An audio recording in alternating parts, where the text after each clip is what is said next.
Bab 360. Di sisi rombongan Wira, tentara senior pasukan Zirah Hitam dan tentara pensiun melirik para bandit dengan ekspresi datar. Wira yang menunggangi kuda tersenyum sembari, ternyata, Nona Mary. Terakhir kali aku lupa memberitahumu, aku sudah punya istri. Sebaiknya, Nona jangan berpikiran macam-macam terhadapku. Kita nggak mungkin bisa bersama. Hahaha, mendengar Wira yang menggoda Mary, tentara senior pasukan Zirah Hitam dan tentara pensiun tertawa terbahak-bahak. Dian yang berada di dalam kereta tersenyum. Wira memang nakal, dia menggoda Mary lagi. Para bandit sangat murka. Di saat-saat seperti ini, Wira masih berani menggoda Mary. Benar-benar pantas dibunuh. Mary yang makin kesal berujar. Dasar pencuri nggak tahu malu. Siapa yang berpikiran macam-macam terhadapmu? Aku hanya ingin membunuhmu. Kalau kamu mau membunuhku, aku juga nggak perlu sungkan-sungkan lagi kepadamu. Seru Wira. Kemudian, dia mengeluarkan bukti utang, lalu berkata. Ini bukti Ispohan berutang 200.000 gabak padaku terakhir kali. Di sini ada cap jari Mary dan bos Ispohan yang lain, sekarang, sudah saatnya kalian membayar utang, kan? Begitu melihat bukti utang itu, emosi para bandit pun meledak. Wira ini memang benar-benar jahat. Bukan hanya merampok para bandit, dia bahkan menyuruh mereka membuat bukti utang Wira lebih kejam dari bandit. Mary berucap dengan geram.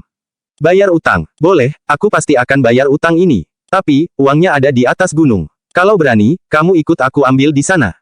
Wira menyimpan bukti utang itu sambil menyahut. Nona Mary, kalau begitu, permainan ini nggak menarik lagi. Wanita ini berniat menipunya untuk pergi ke atas gunung. Dasar pencuri nggak tahu malu, aku nggak mau bicara omong kosong lagi denganmu.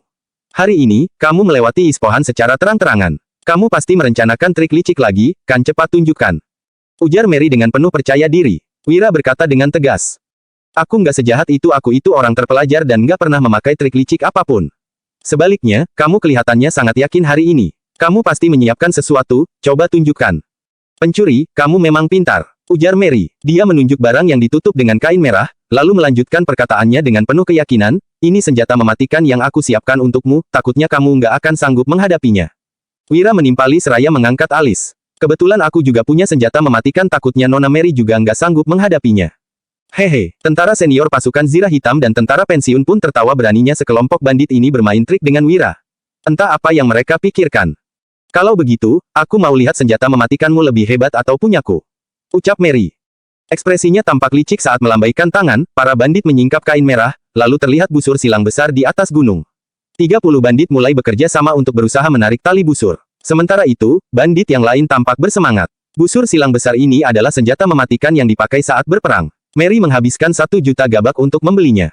Mary berseru dengan bangga, pencuri, bagaimana? Busurku ini bisa menembak sejauh 360 meter. Sekarang jarak di antara kita hanya 120 meter. Jadi, membunuhmu itu hal gampang. Bukannya kamu punya perisai, cepat keluarkan supaya bisa melindungi kamu. Nanti, aku akan menembakmu bersama perisaimu, lanjut Mary. Tentara senior pasukan Zirah Hitam dan tentara pensiun tersenyum sinis. Sementara itu, Wira menganga, lalu menutup mulutnya. Dia pikir Ispohan mempersiapkan senjata mematikan yang hebat. Ternyata, itu hanya senjata yang tereliminasi di medan perang kota pusat pemerintahan Jagabu. Melihat Wira dan rombongannya terdiam, Mary mengira mereka terkejut. Dia mengancam. Pencuri, senjataku ini hebat, kan? Kalau kamu mau aku mengampunimu, kamu tahu apa yang harus kamu lakukan. Begitu busur silang besar dikeluarkan, nasib Wira ada di tangan Mary. Wira pasti akan berlutut sambil memohon ampun pada Mary, lalu menangis dan mengakui kesalahannya. Wira juga akan berusaha menyanjungnya. Bab 361. Berlututlah di hadapan Ketua Mary. Bersujudlah di hadapan Ketua Mary. Serahkan emas yang kamu curi dari kami. Tunduklah pada Ketua Mary. Sejumlah perampok gunung juga ikut berseru dengan angkuh. Mimpi saja, nggak membalas orang itu nggak sopan. Aku akan membiarkan Nona Mary juga melihat senjata pemungkas kami. Ucap Wira sembari tersenyum. Di belakangnya, di dalam sebuah kereta kuda, Fandi menarik tuas, lalu membuka keempat sisi dan juga atap kereta. Sebuah misil 3 busur muncul. Tali busur tampak ditarik ke belakang, lalu Fandi pun memasang anak panah besar. Apa ini? Tanya Mary. Meskipun dia tidak pernah melihat misil 3 busur, dia tetap bisa merasakan ancaman. Wosh! Sebuah anak panah besar seperti tombak memelesat ke arahnya dan mendarat di misil mereka. Terdengar suara yang keras. Misil besar yang baru setengah terbuka itu langsung hancur dari bagian badan hingga ke tali busurnya, sosok dari beberapa perampok gunung di dekat sana langsung tertembus, lalu anak panah besar itu terus memelesat ke arah gunung tanpa melemah sedikit pun. Mary dan sekelompok perampok pun mengernyit. Misil Wira memiliki kekuatan yang jauh lebih besar daripada misil mereka. Wira tersenyum seraya berkata, maaf, Nona Mary, kami sudah merusak senjata pemungkasmu. Mary berseru, kamu kurang ajar. Dia mengomel dengan kesal. Memangnya kenapa kalau kamu punya misil? Sekarang, kami terdiri dari 200 hingga 300 orang, membantai 50 atau 60 orang dari kubu kalian bukanlah hal yang sulit, semuanya, bantai pencuri ini. Aku ingin dia tertangkap hidup-hidup. Serang, seru Mary. Dengan dipimpin oleh beberapa ketua, pasukan perampok gunung yang berjumlah hampir 300 orang itu menyerang dari segala arah. Wira tersenyum sambil melambaikan tangannya. Kemudian, dia berkata, "Semuanya, bantai Nona Mary. Aku ingin dia tertangkap hidup-hidup." Baik, pasukan Zirah Hitam bergegas maju. Sebanyak 50 veteran bergegas mengikuti dengan membawa pedang. Mereka semua dilengkapi dengan pedang treksa. Saat menghadapi kavaleri dari bangsa Agrel sebelumnya, mereka hanya bersikap santai. Kini, para veteran malah melancarkan serangan penuh ketika menghadapi para perampok gunung. "Pencuri, untuk apa kamu berbual? Beraninya kamu mencoba menangkapku dengan jumlah orang yang begitu sedikit?" tanya Mary. Dia tampak meremehkan, tetapi raut wajahnya yang cantik seketika berubah. Krak, seiring terdengarnya suara keras, pedang milik para perampok gunung patah. Beberapa dari mereka juga sontak tewas. Ke-60 veteran ini memiliki keterampilan bela diri yang sangat bagus. Mereka sama sekali tidak kalah dengan ketua Yispohan. 10 dari mereka yang memimpin di depan bahkan lebih hebat dari Mary. Dibandingkan dengan 60 orang ini, pasukan perampok gunung hanyalah sekelompok pasukan berkualitas rendah yang tidak terlatih. Dalam sekali serangan, sekitar 1/5 perampok sudah terbunuh. Mereka tidak memiliki kesempatan untuk membela diri sama sekali. Para perampok yang berada di belakang sontak kehilangan semangat dan segera melarikan diri. Beberapa perampok yang masih memiliki hati nurani tak lupa berseru ketika kabur. "Ketua Mary, orang-orang ini terlalu hebat. Segera mundur." Perkataan Jamal benar. Pencuri ini memang licik. Dia sudah menyiapkan perangkap dan menungguku terjebak. Ucap Mary seraya mengentakkan kakinya. Kemudian, dia berbalik untuk kabur. Jika tidak melarikan diri, dia pasti akan tertangkap oleh Wira. 10 veteran pasukan Zirah Hitam terus mengejar mereka. Hanya dalam waktu 15 menit, mereka sudah menangkap Mary dan membawanya kembali ke hadapan Wira. "Kita memang berjodoh," ujar Wira yang tersenyum tipis. Kemudian, dia menimpali. "Ketua Mary, lagi-lagi kita bertemu." Mary berbicara dengan percaya diri. "Dasar pencuri sialan. Aku mengalah, tapi kamu jangan senang terlalu cepat, kakakku sudah pulang, dia paling menyayangiku. Kalau kamu berani menyentuhku, dia pasti nggak akan melepaskanmu." Bab 362. "Kakakmu, Molika?" tanya Wira. Dia mengangkat alisnya, lalu berkata sambil tersenyum. "Bagus. Kalau begitu, aku akan menunggunya datang untuk menyelamatkanmu." Mary bertanya, "Kamu, apa yang mau kamu lakukan?" Dia sontak panik mendengar perkataan Wira. Kemudian, dia bertanya lagi. "Apa kamu ingin memanfaatkanku sebagai umpan untuk menjebak kakakku?" Wira berujar, "Menggunakanmu sebagai umpan. Ide ini bagus." Mata pria itu tampak berbinar-binar. Kemudian, dia berkata, "Nona Mary, terima kasih sudah memberitahuku cara untuk melawan kakakmu." Kamu," ucap Mary. Air mata wanita itu sudah hampir menetes.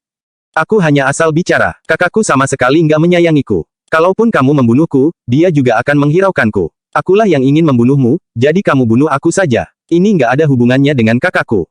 "Apa kamu menganggapku bodoh?" tanya Wira. Dia memutar matanya sembari berujar. "Karena kakakmu begitu menyayangimu dan kamu juga begitu peduli dengannya, jelas sekali hubungan kalian sangat akrab. Aku tentu akan menggunakanmu sebagai umpan." Mary berkata, Kamu." Tekanan darahnya melonjak tinggi. Dadanya bergetar hebat, seolah-olah hampir meledak. Pada saat ini, dia merasa bahwa tidak ada orang di dunia ini yang lebih jahat daripada Wira.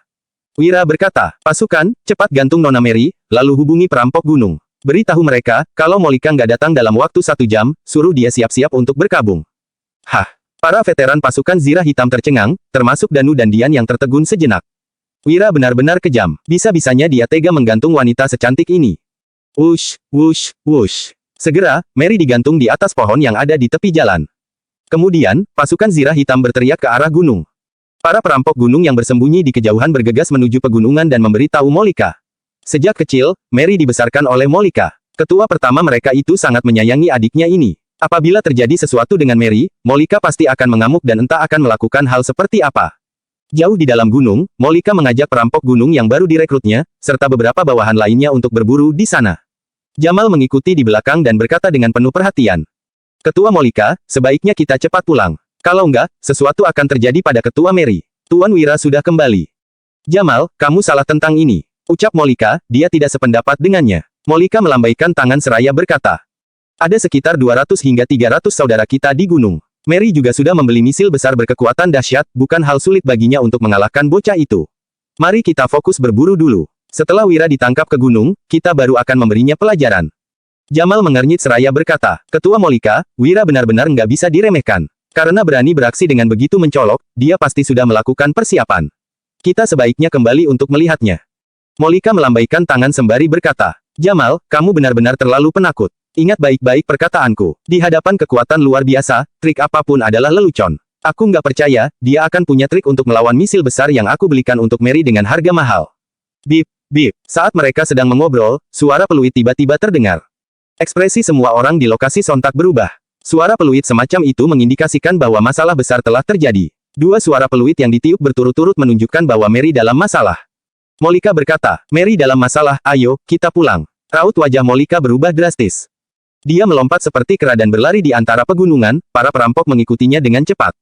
Sudah kubilang bahwa Wira pasti akan menyiapkan jebakan, tapi ketua Mary nggak percaya. Sekarang, benar-benar terjadi masalah, kan? Hais memang benar, kalau nggak mendengarkan nasihat orang yang lebih tua, pasti akan menderita kerugian. Keluh Jamal yang menyusulnya sembari membawa sebilah kapak kayu. Sekelompok perampok gunung itu kembali ke gunung, lalu bertemu dengan perampok gunung lain yang melarikan diri. Mereka menceritakan situasinya secara garis besar. Para perampok terkejut setelah mendengarnya. Misil besar yang dibeli oleh Mary dengan harga mahal itu sudah dihancurkan oleh misil besar milik musuh. Pasukan pengawal lawan jauh lebih kuat daripada prajurit resmi. Mereka bahkan menggantung Mary di atas pohon. Molika berkata dengan ekspresi serius. Beritahu pencuri itu, aku akan ke sana dalam waktu 2 jam. Kalau dia berani menyentuh adikku, aku akan memusnahkan dusun Darmadi.